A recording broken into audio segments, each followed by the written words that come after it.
trusted officials as a go-between with the pro-democracy campaigner. But there's still no hint of her being released from house arrest. And the atmosphere in the main city of Rangoon remains tense. The BBC's Fergal Keane is one of the few Western journalists to get into Burma, and he's filed this exclusive report.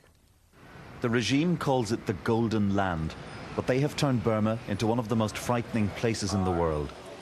Posing as tourists, we went to the great temple of Shwedagon. From under the temple roof, the spies watched. Their eyes and informers are everywhere. This is Burma's most sacred Buddhist site, yet there were only a handful of monks to be seen. In a place where the army act as if they are lords not only of earth, but of heaven too. The rule of the gun ensures that it is impossible to speak with anybody here. But we had been told that a democracy activist was willing to talk. Only in a moving car, where there was less risk of being caught. Even this was precarious. Camera down, Ed. Just put it away completely.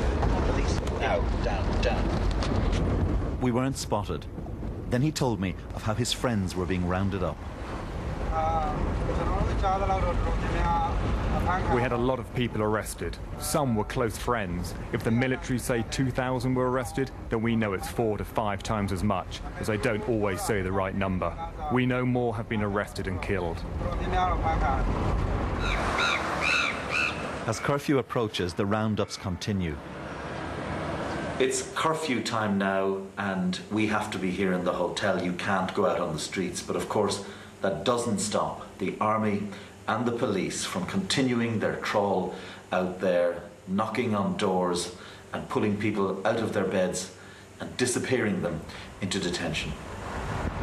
But we were given a message that some fugitive monks would talk. We were told to leave the hotel as the 4 a.m. curfew ended and go to a safe house in the city. Up these narrow stairs we came and waited. Then, just after 5 in the morning, the monks arrived. What is it like to be hunted down in the way that you're being hunted at the moment?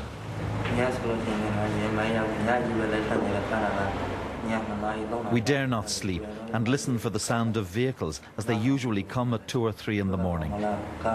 We can't eat either, he says. We don't know when they'll come and get us. They would take off our robes and send us to labour camps. It's unbearable and wicked, says the second monk. They beat the monks and it scares us. We can't let ourselves be caught. But despite this, there was a statement of defiance. Is it over now, or do you think that monks will protest ever again? If we have a chance, we'll do the same again, he said. I'm just about to leave now, and my overall impression is that while people are terrified, and who wouldn't be, given the kind of pressure they're under, that the conditions which have caused the protests, people's anger with the government, frustration over poverty, those conditions haven't gone away, and they're not likely to. And as long as they exist, it's only a matter of time before we see more trouble here. On the streets, people were still giving alms to the boy monks, a faithful nation praying for